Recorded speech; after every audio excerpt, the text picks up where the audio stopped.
Okay, so in the previous video we studied about Gauss Jacobi method, where we said that suppose I have this a11x1 plus a12x2 going up to a1n xn is b1. Then I have this a21x1 plus a22x2 plus a2n xn is b2, and then I have this am1x1 plus am2 x2 plus going up to plus amn xn is bm. So this x1 will be given as b1 minus x1, new value of x1 will be given as b1 minus a12 x2k minus a13 x3k minus going up to a1n xnk divided by a11. Similarly, x2k plus 1 will be given as b2 minus a11, sorry, a21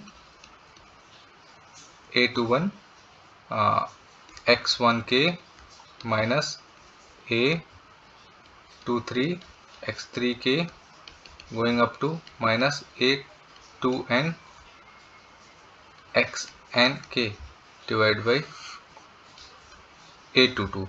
Similarly, the xn, this xn k plus 1 will be given as this xn k plus 1 will be given as this will be given as b sorry bm minus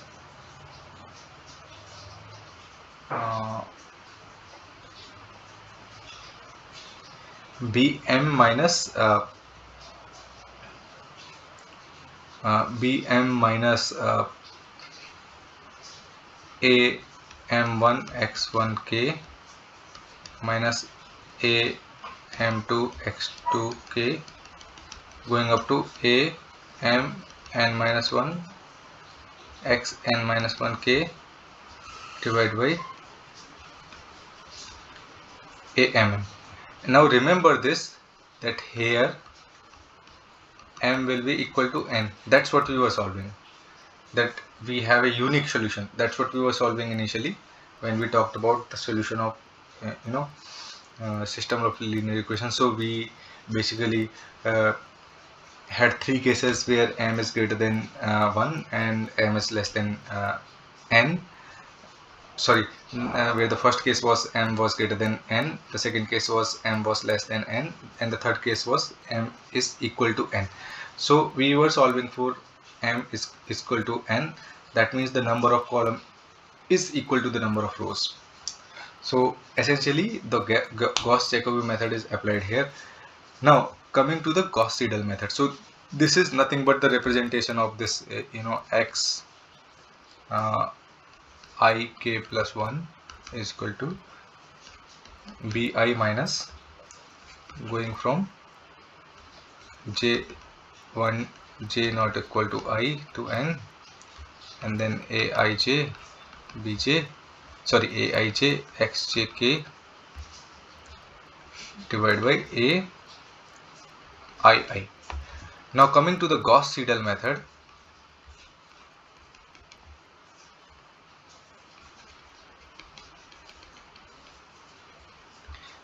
The Gauss Seidel method says that whatever xi's we have calculated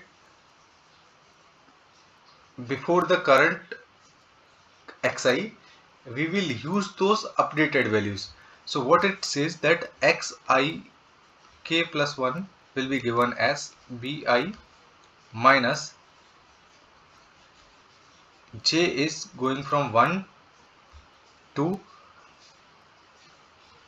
I minus 1, aij xj k plus 1, j is going from I plus 1 to n aij xjk upon aii. So here what we are doing, earlier all the values of xj were used from the previous iteration or from the previous time step, but here when we are solving for xi, the values of the value of these x's from which were already calculated, or the updated value of this xi's which are already calculated in the current iteration will be used for j going from I minus 1, and then the previous iteration values will be used for j going from I plus 1 to n. So essentially what we are saying, that whatever x's we have calculated in the current iteration, we will use the updated value in the expression. So let me give you the expanded form of this. What I mean to say that uh, this x1 at k plus 1 will be used as b1 minus a12 x2k minus a13 x3k going up to a1n x and k upon a11, while the x2k plus 1 will be given as b2 minus a21 x1 k plus 1. Since we have already calculated this value, so it will go here, and then it will be minus a23 x3k going up to a2n x and k upon a22.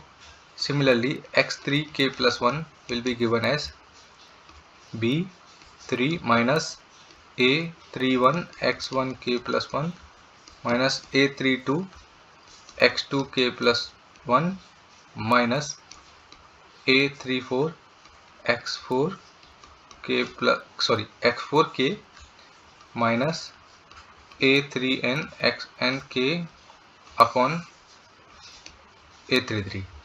Similarly, x m is equal to n will be calculated as b3 minus a n1 x1k plus 1 minus n2 x2k plus 1 minus a n n minus 1 x n n minus 1 k plus 1 upon a n.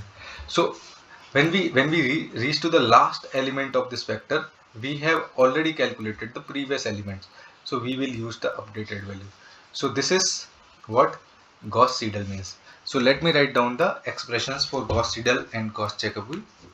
So in Gauss Jacobi, this is xi k plus 1 will be calculated as bi minus j is going from 1 to I minus 1 aij xjk minus j is going from I plus 1 to n aij xjk upon aii. This is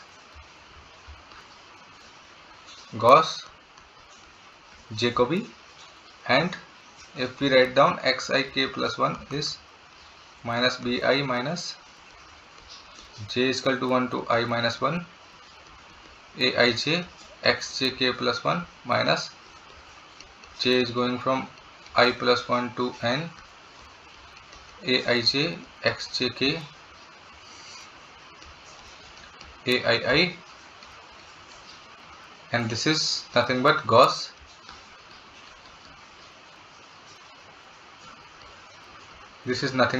Seidel method. So we have understood the Gauss Seidel and Gauss Jacobi method in detail. Now in the next video I will give you one example in a very short video.